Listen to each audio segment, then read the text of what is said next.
Hey guys, today I'm going to be doing 3 book reviews consisting of Anatomy of a Boyfriend and Anatomy of a Single Girl by Daria Snadowsky, When Smiles Fade by Paige Dearth, and Springtime Pleasures by Sandra Schwab.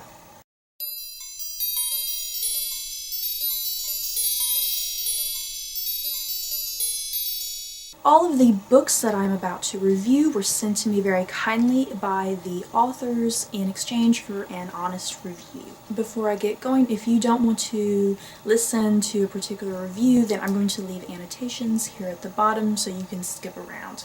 So let's begin. Anatomy of a Boyfriend by Daria Snadowsky follows high school student Dominique Baylor as she has to deal with typical teenage drama. Such things as college applications, her best friend, her parents, and her very first boyfriend. Anyone who has been watching my channel has most likely got the clue that my favorite type of reading deals with historical fiction and fantasy, general adult fiction, and some children's and YA fiction every now and then. So a contemporary young adult romance isn't really my thing, and it's not what floats my boat. But oddly enough, I did enjoy this book. The writing wasn't grand masterpiece material, but I took it for what it was, which was just something that was super fun and cheesy. About a teenage girl who is experiencing her first sexual interactions. I'm no longer in high school, and I'm not even no longer in college, so clearly I am way outside of the target audience for this book. And Dominique herself is just someone I can't even relate to at the moment. I can't say I even liked Dominique as a character. I often found her very just overly emotional and kind of whiny and very selfish the majority of the time, and just she was so obsessed with sex the whole book. I mean, is this stuff that teenage girls go through? I don't remember going through all this drama and angst when I was in high school. Maybe I was just a prude. Either that or I was just very boring, because I don't really remember being in high school obsessing over boys. I had crushes on guys and I had a few dates with guys, but I never revolved my life around that. I was really into my grades so I could go to college. So yeah, this book is a bit kind of split with kind of where the target audience is, because just depending on your own personality and what you're more obsessed with in high school, then that's going to determine if you like these books or you hate them. I do think the target audience can learn an awful lot from this book, because Dominique does some incredibly stupid, ridiculous things, so this book is almost like a how-to for teenage girls. Snadowsky's writing is very simple and to the point. There's nothing overly complicated about it. And I believe her writing is just very accessible to her target audience. I do think some of the writing was a bit dated on occasion. There was a part where someone mentioned something about using MySpace. It's like, who uses MySpace now? The writing does come across as incredibly cheesy for the most part throughout this entire book. The book tries to be serious on occasion, but sometimes it almost seems like it's trying too hard to be serious. There were a lot of parts that I was laughing at. There were parts that were intentionally funny, which you were supposed to laugh at, but then there were parts that were unintentionally funny, which I don't think I was supposed to be laughing at. And oh lord, the dialogue. I hated the dialogue the most about this book. It wasn't every single bit of dialogue, but whenever Dominique and her boyfriend Wes would share a scene, those were the worst. I felt like when Dominique and Wes were talking, it didn't come across as genuine, nor did it come across as the way I think teenagers talk in real life, if that makes sense. You know how there's that thing that if you want to write really fantastic dialogue, that the best thing to do is go out to a park or a restaurant or just anywhere public and take a notebook, and as you hear conversation as it goes by, you to write down that conversation, and that's the best way to adapt natural dialogue in a book. I almost feel like Daria Snadowsky did not do that, or she needed to do that more specifically, because that's how bad the dialogue between Dominique and Wes was. That it didn't seem very natural at all. And it just seemed like more of a fantasy of dialogue. I'm going to warn you that this book is highly graphic. I'm about to say some words that may make you want to cover your ears if you are a younger viewer to my videos. Among some of the minor adult material is profanity. I think everyone's used to profanity. There are some very heavy sex scenes in this, which get a little raunchy and dirty. But besides the sex scenes, there's also a lot of blowjobs and masturbation scenes. So if you are not a mature reader, then don't bother reading these books. I consider myself a mature reader, and it got to a point during some of these scenes that I was feeling rather uncomfortable reading them. And I'm someone who reads really wild sex scenes in historical fiction, so that should let you know how wild and crazy these are in these books. And again, it's like during the sex scenes, Dominique and Wes would be having conversation in the middle of those scenes, and their dialogue was just so stupid and corny and made no sense whatsoever, I don't think. So with Anatomy of a Single Girl, basically what I just reviewed for this book is basically what you get in this book. I'm not going to sit and go into depth about this book because I think that's just a lot of spoilers, but this one dealt with Dominique going to high school, and this one just deals with her in college now. Whereas I did hate Dominique in this book, and I found her very annoying and selfish, I do think she matures quite rapidly in this book, and I actually enjoyed her character a lot more, and I think I actually enjoyed this book far better than this one. So yeah, overall, these books were okay. I enjoyed them for what they were. I had fun with them. It was something different for me to read for a change. Kind of got me out of my bubble. I can't say I'll ever sit and read them again, honestly. I'm definitely not in the target audience, just not for me. If you're a teenage girl in high school, then you'll probably really enjoy these, and you'll probably be able to relate to them better than me. I do have much more in-depth reviews, especially for this one. If you want to see a much more in-depth review, then I suggest going to see my Goodreads account for the review, because I go into a lot more detail about this one. There's some really interesting moments in here that kind of annoyed me a bit.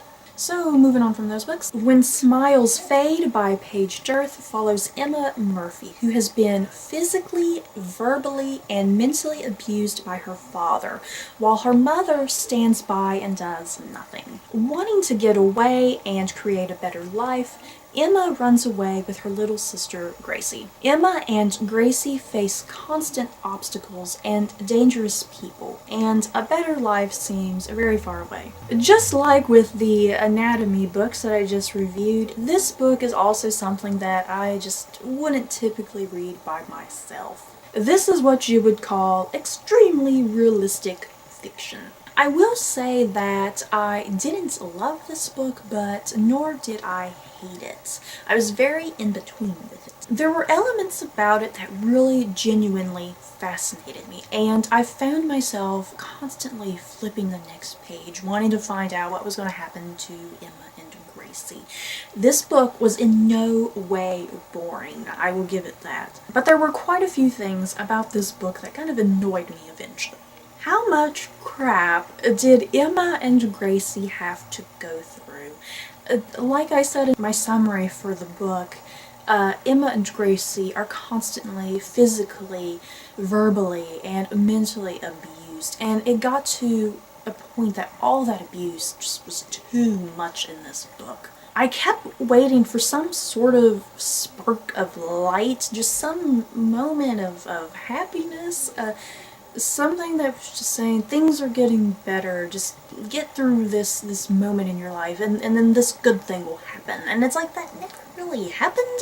There was constant rape in this book, pretty much every single chapter. I'm not exaggerating. It got to a point in this book that I almost felt like all these horrible things that were happening to Emma and her sister was thrown in there for shock value. And I can't even go into everything that even happened, because then that would be verging into spoiler territory. One thing that frustrated me about this book the most was this underlying message that it is okay to go after your abuser or your attacker.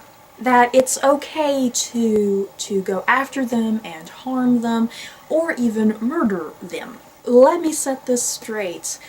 Horrible people, they deserve to be punished. There is no excuse for raping people, for murdering people, for attacking people just blatantly. Horrible people deserve punishment, and they deserve to go to jail. And Emma had a right to hate her attackers. That was perfectly okay for her to hate the people that were hurting her and her sister. But what I hated was Emma's whole vigilante state of mind. I am the type of person that believes in law and order, and that it's not my job to go hunt down criminals for the police.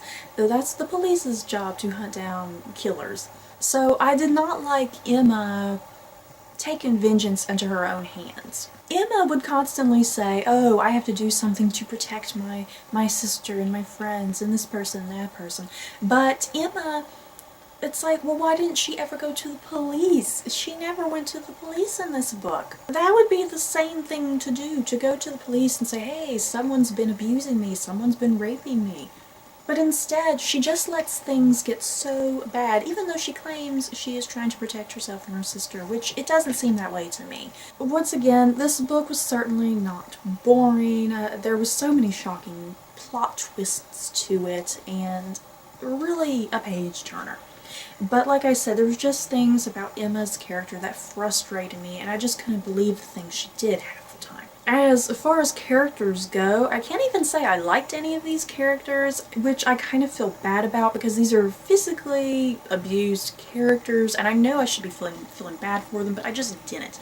Because the majority of the time, all these characters were just so whiny and annoying and selfish, and just so self-pitying, and self-pitying is a quality that I hate about characters. And it seemed like every single character in this book had some past childhood trauma. It's like, couldn't anyone in this book just have a normal life? It's like childhood trauma everywhere, which kind of seemed unrealistic. The overall writing is just fine. It's simplistic and to the point. Paige Dearth kind of just writes things out and doesn't really give you much description than what you kind of need on the page to help you visualize what you're looking at. Emma was the only character given any sort of character development, I felt like. She starts off in one place in her life and ends in a totally different place, which was very interesting. A lot of the characters just seemed very one-dimensional, and they all just kind of seemed like the exact same character. Like I said, it's like all these characters had some sort of childhood trauma, so there was like no individuality between the characters. Plus, all of the men in this book were all just depicted as being these ruthless pigs, and so all the men just kind of blurred into one entity. The writing of this book can be quite graphic. If you have a weak stomach for rape and abuse, then this book is not for you.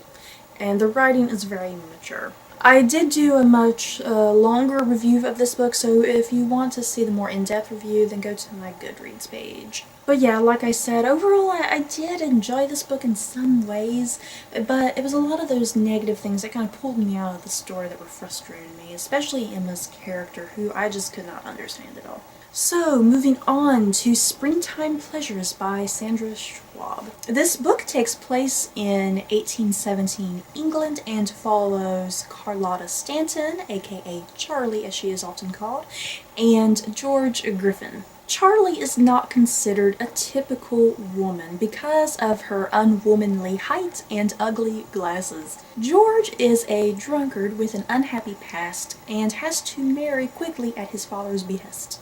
Charlie and George, two very polar opposite people, end up falling for each other very quickly. Springtime Pleasures is a fun and charming story about duty, honor, and the many forms of love. So this book is historical fiction, obviously, and of course I really enjoyed it. It was really fun and cute, and just really quick to read. It comes in at a little over 200 pages. As soon as I got past the first page of this book, I was instantly reminded of the Pink Carnation series by Lauren Willig. The Pink Carnation series takes place at about the same time in English history, and it features a wide variety of quirky characters and is just very humorous from start to finish. And that's very much like this book, which I think is why I enjoyed it. Springtime Pleasures is a comedy, and it's kind of almost like a parody or a satire of sorts, kind of poking fun at the Regency era,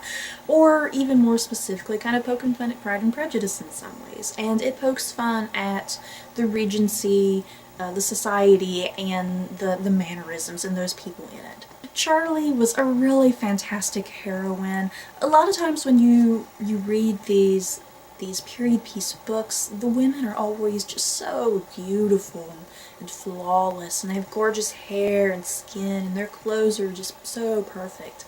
And the great thing about Charlie is that she just kind of seemed like just a typical woman, like a woman you don't ever get to read about in these books. She's really tall and she wears glasses, and her clothes don't fit quite right because of her flat chest and how tall she is. Plus, her personality, she just comes out and says the first thing that enters her mind, and it's just so fun to listen to her speak, and I can really hear her voice in my head. George is kind of everything you'd want in your leading man, or I guess what I like in my leading men. I don't like my leading men to be 100% perfect. George is a bit of a drunkard and a womanizer, and he has some horrible pasts, which I can't talk about because that's spoiler territory. But the thing is, he's so devoted to Charlie when he meets her. Charlie and George had some really great chemistry, just so fun to read the two of them together. I only had a few complaints about this book. One of them was the kind of cheesy dialogue on occasion, but once again, this book is a comedy, so the cheesy dialogue is kind of bound to happen on occasion to I guess to make you laugh. I don't know if it was intentionally written to be like that, but sometimes I was kind of laughing where I don't think I was supposed to be laughing. Charlie, before she arrives in London, I believe it is, she went to some school in Scotland called St. Cuthbert's, I think is how it's pronounced, and this school kind of raises its ladies in a certain fashion, and Charlie kind of develops this whole motto in her head about the school and kind of keeps the school's motto in her head, and it kind of got to a point in the book that it was annoying every time Charlie would mention her school. I got the point after a while what the whole motto of the school was and how it raised its ladies. I didn't need constantly reminded every single page from Charlie about the school. And there are some sex scenes in this book, so make sure you are a mature reader. Once again, sometimes there would be some cheesy dialogue during the sex scenes, which kind of had me giggling a little bit. I like my sex scenes just kind of, they're just there on the page, and you read it and it's kind of over in about a page or two. I kind of prefer no dialogue when I'm reading that stuff. And like with the Pink Carnation series by Lauren Willig, that was a problem I had with her books as well. The sex scenes would kind of be in there, and then there would be some cheesy dialogue in there as well. And I forgot to mention this in my full-length review of the book on Goodreads, but I was looking at someone else's review for this book, and they mentioned that they didn't like how quickly Charlie seemed to just understand being with men sexually. Charlie is very innocent and naive, and then all of a sudden when she's with George, it's like she knows exactly what to do and she's not afraid. And so yeah, I did see a couple other reviews for this book kind of mentioning that and that it frustrated them, and yeah, I think that frustrated me too, because she just instantly knew what to do with George, and she was just kind of like a vixen all of a sudden, which it seemed very out of character. Charlie stayed in character pretty much the whole entire novel, but then once it got to those sex scenes kind of in the middle and near the end, she felt very out of character, and I just felt like I didn't know her anymore. Overall, I really enjoyed this book. It was just fun and charming, just not much to it, but just fun and charming and lighthearted and very quick to read. So if you enjoy fun historical fiction, then I highly recommend this. So that's it, guys. If you have any comments or questions about these books, or if you've read the books, please let me know. Don't forget to like, comment, and subscribe, and I'll see you next time. Bye.